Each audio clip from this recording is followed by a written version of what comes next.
Hello there and welcome to Dino's World. Guess what? Today I have a blockbuster commuter to be featured for you guys at your request, because when I posted the R15 review, the new R15 black color review, many of you asked to review the new FZS racing blue color. So here it is for you guys. Thanks to Pearl Yamaha for supporting my vision. To know the exact on-road price for this commuter, you can call the number mentioned in the description portion below. But for now, we're going to ponder for a moment as to what makes this such a runaway success right from the word go. Now, today, while riding this motorcycle to this spot, it kind of took me by surprise, and I'm not lying, because I have the FZ version 4, which is a slightly lower spec variant, but engine specs are all same. It's only the goodies that change. But yeah, so this one surprised me with its throttle response and initial pickup right off the mark. Now, last time when the visual makeover happened, I doubt whether I rode it or not. You can check that video, but I didn't see much of a difference in the engine response. But today, when I noticed through the literature, they have mentioned here that they have actually tweaked the ignition timing and the fuel map for this motorcycle to make it far more responsive, lower down in the RPM range, and to offer good bottom end torque right off the mark. So for me, I feel, first of all, this looks, the racing blue, a lot of my friends who have seen this motorcycle are claiming that they like the way it looks. What do you think? Do you like this particular color, or what is your favorite shade in the FZS model range? You can comment below. I kind of like the red color also. It has a cocktail wine kind of a red grape wine kind of a feel, and at the same time, even the Nardo grey color looks very premium. But this one, racing blue, do you like it or not? Feel free to comment below. Now, we're going to also have a look at the overview and the spec and features of the 2024 model as to what makes it stand out as one of a force to reckon with in the commuter segment. First of all, the headlamp. You can see that the headlamp is completely revised when compared to the FZ model. This is the FZS version 4, and yeah, we got this headlamp earlier. I think last year it got the design overhaul. So it is Class D headlamp is what Yamaha is claiming. Now, usually manufacturers in this segment are offering Class B headlamp. So Class D for Dino. So Class D headlamp is supposed to offer better light throw, better, more consistent light spread when compared to a Class B headlamp is what they're claiming. Also, the DRLs look something that grow on you with time. Initially, I was a little in a kind of a dilemma. I kind of like the older headlamp design, but this seems to be something that grows on you with time. And Yamaha have this knack of matching A.R. Rahman. A.R. Rahman songs are like slow poison. Initially, listen for the first time, अरे क्या बना दिया, normal kind of a song. Then you listen second time, अरे ये तो ठीक है. Third time, oh my god, this looks, sounds melodious. And fourth time, you're addicted. So that is the kind of design language these guys come up with, which grow on you with time. Initially, we have mixed impressions, but over time, we eventually end up liking it, like what happened with R15 version 4. One of the most beautiful looking motorcycles. But anyway, coming back to the FZS. Now, up front, we have 41mm telescopic forks again to offer very plush, comfortable ride quality. Again, here comfort is the primary kind of objective, because it's a commuter. It has to offer maximum comfort while riding through the city streets.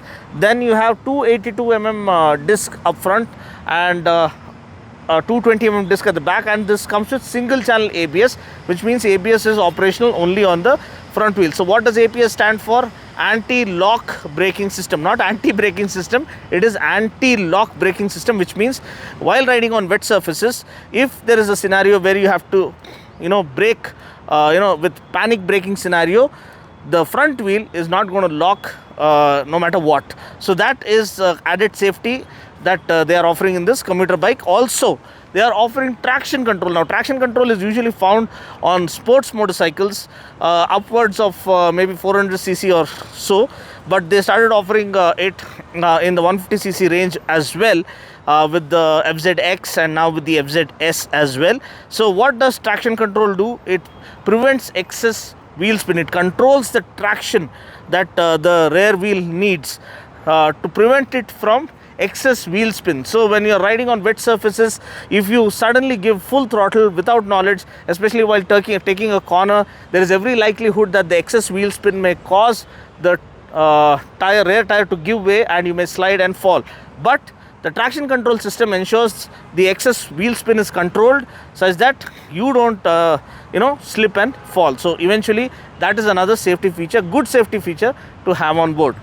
Again, the pricing is around 1,29,700 or something. To know the exact on-road price, you can call the number mentioned in the description portion below. Now coming to the engine. Now engine is a 149cc tried and tested single cylinder fuel injected power plant that puts out 12.4 PS of max power and 13.3 Newton meters of max torque, and comes mated of 5-speed gearbox. The gear shifts are super slick, very smooth. There's no clunky effect, there's no notchy behavior, so the gearbox is well sorted. Secondly, I don't think this gets a slipper clutch, but the clutch pull is very light, effortless. So all this adds on to fatigue-free riding experience, which are crucial for a commuter.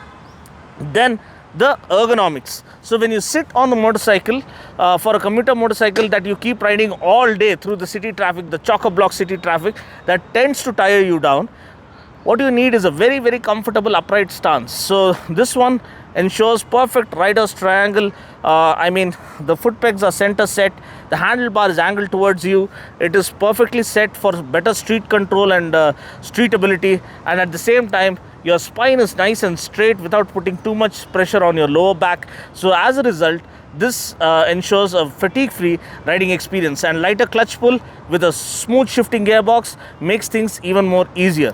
Again, a very consistent throttle response, and apart from that, even the ground clearance. So the ground clearance is 165 mm for this motorcycle, and the seat height is 790 mm. So another thing that everyone prefers here in India is, because the average height being around 5'5" to 5'6", people prefer lower seat height. So this is just 790 mm. So anything below 800 mm, it's welcome with open arms. So that becomes a major plus for this motorcycle. Even average height riders can easily, or short riders can feel comfortable on this motorcycle. And the way this bike is designed, up to 6 feet tall, people are going to feel comfortable, and even the bike is going to suit their body stature. Another thing is the midship muffler. Again, very well sorted sound and very good and soothing exhaust note this bike has on offer. So if you can hear, you can see how refined the motor is, and very clean sound.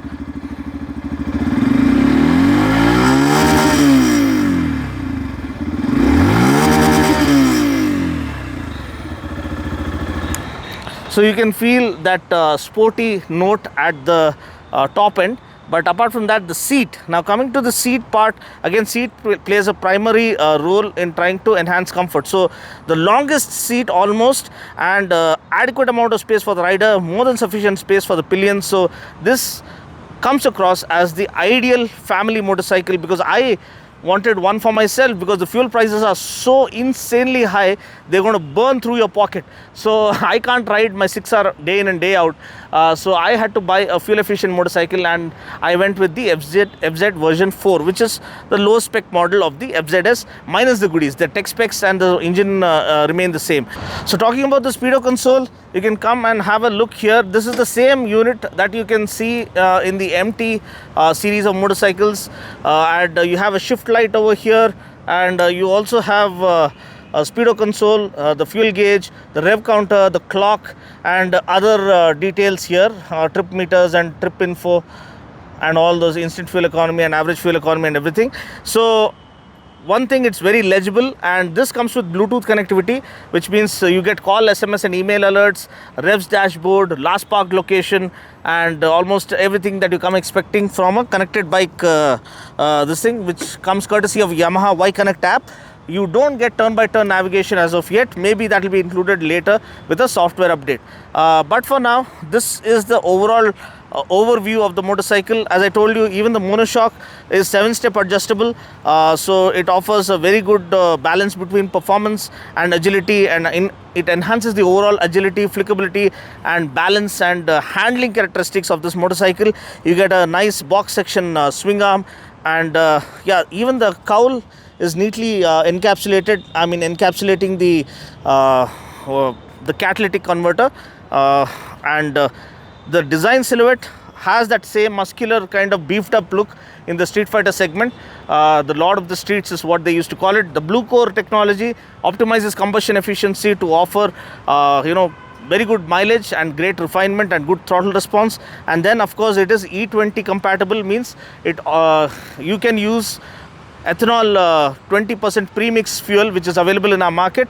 So we have learned about the ethanol benefits. It is rich in oxygen level, so it offers better combustion efficiency, optimized combustion efficiency. Then it also cleans the fuel injectors and also acts as an additive to overall boost the engine's performance to give a spirited riding experience. So that's pretty much it. This is the overview of the bike. As I told you, the price is around 1,29,700 ex-showroom.